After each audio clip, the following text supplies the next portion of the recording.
quisiera no seguir sin puntualizar claramente el significado de la fe.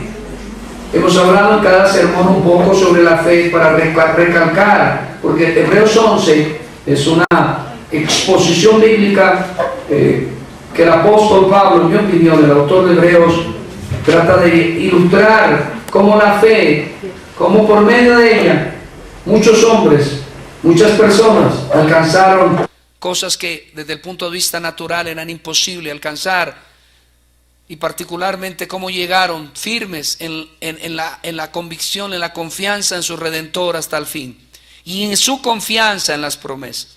Pero no quisiera seguir sin tocar el tema de la fe en algún sentido, y esta noche quiero tocar a manera de introducción muy brevemente desde el punto de vista la fe en su sentido o teológicamente hablando. La fe no es un mero asentamiento intelectual o asentimiento.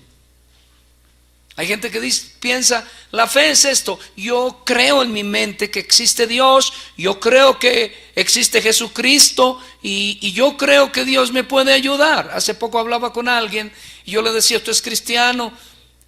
Y le hacía preguntas y tenía una idea de que esto es la fe.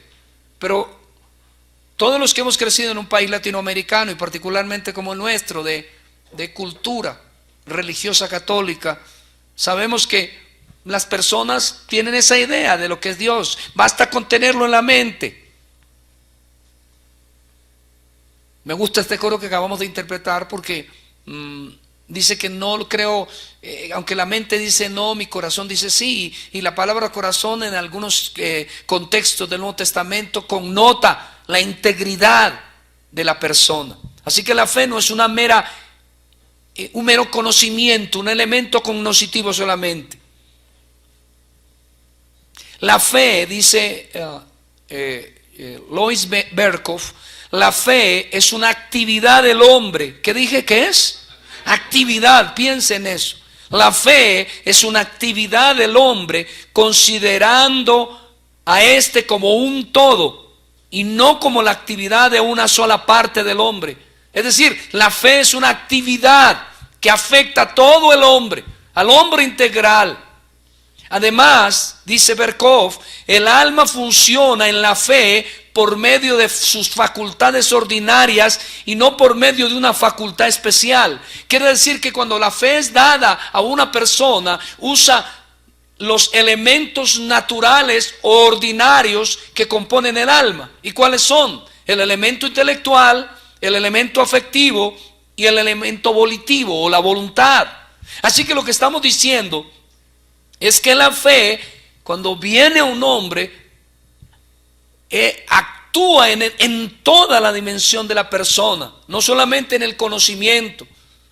A decir verdad, la fe en lo intelectual, insiste Berkhoff, no es un mero conocimiento vago, sino un reconocimiento positivo de la verdad. Cuando una persona tiene fe, no solamente dice creo en Cristo, porque los demonios cuando vieron en algunas ocasiones a Jesús dijeron, eres el Hijo del Dios viviente.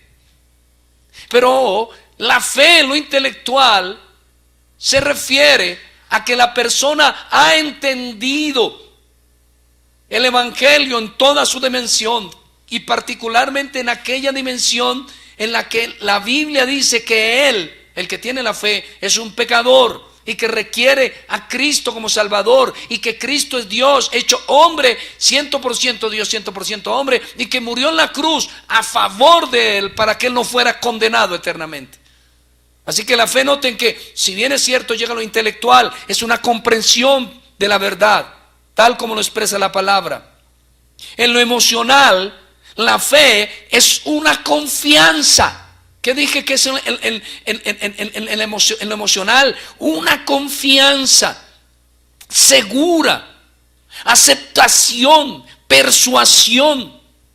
Y por último, y lo más importante de la fe, la voluntad es en cuanto a la voluntad, es un acto volitivo.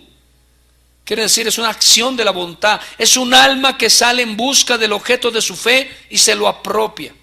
Así que lo que estamos diciendo para esta pequeña introducción, recordar que estamos tocando el tema de la fe, es que la fe Es una actividad integral del hombre. Cuando el hombre tiene fe, afecta su intelecto, afecta sus emociones, afecta su voluntad y sus acciones son propias de la fe. Por eso es que dice la palabra, sin fe es imposible agradar a Dios. Y dice, ninguno, o mejor, viniendo a mi memoria, Hebreos, que es el tema donde estamos, en el libro de Hebreos, viene a mi memoria cuando dice que los israelitas al atravesar el desierto endurecieron sus corazones. ¿Por qué estaban endurecidos sus corazones? ¿Por qué? ¿Por qué no entendían? ¿Por qué no sentían confianza? ¿Y por qué no actuaban conforme a lo que entendían, a lo que sentían?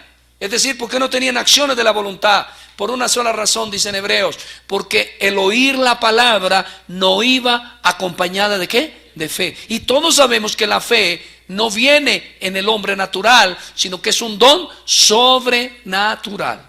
Habiendo hecho esta pequeña introducción, metámonos el tema de esta noche, que es muy corto, pero en mi opinión muy diciente. He titulado el sermón, Bendecidos para bendecir. Y vamos a continuar el recorrido en Hebreos capítulo 11, del verso 20 al 22. Bendecidos para bendecir. Yo tengo un dicho que ya no recuerdo dónde lo leí. Ya no recuerdo muy bien dónde lo leí.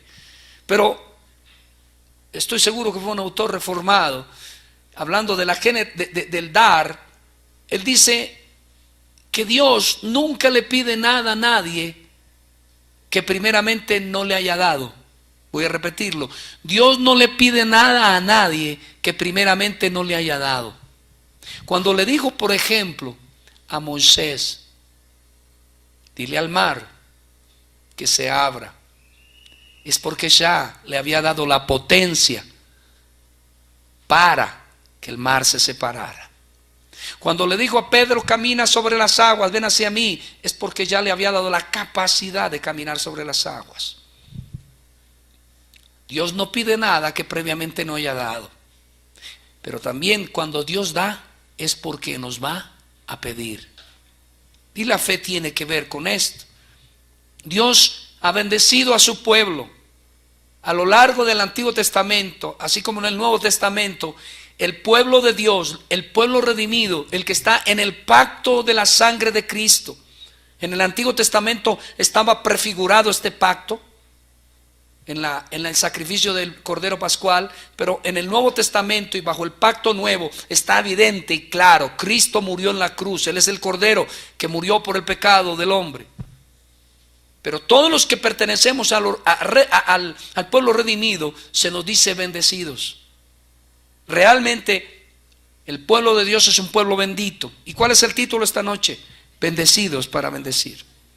Vamos a leer Hebreos 11, 20 al 22. Dice la escritura, por la fe bendijo Isaac a Jacob y a Esaú respecto a cosas ¿qué? Venideras. Voy a repetirlo. Por la fe bendijo Isaac a Jacob y Esaú respecto a cosas venideras. Y luego dice, por la fe Jacob al morir, ¿qué hizo? Bendijo a cada uno de los hijos de José y adoró apoyando sobre el extremo de su bordón. Y luego dice, por la fe José al morir mencionó la salida de los hijos de Israel y dio mandamiento acerca de sus huesos. Permítame primero tocar un punto, la bendición.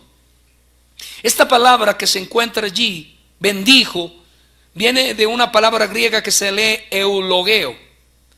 Y viene de un compuesto de hablar bien, de bendecir, de invocar bendición sobre otra persona, de pedir prosperidad y de alguna manera también de anticipar bendiciones futuras.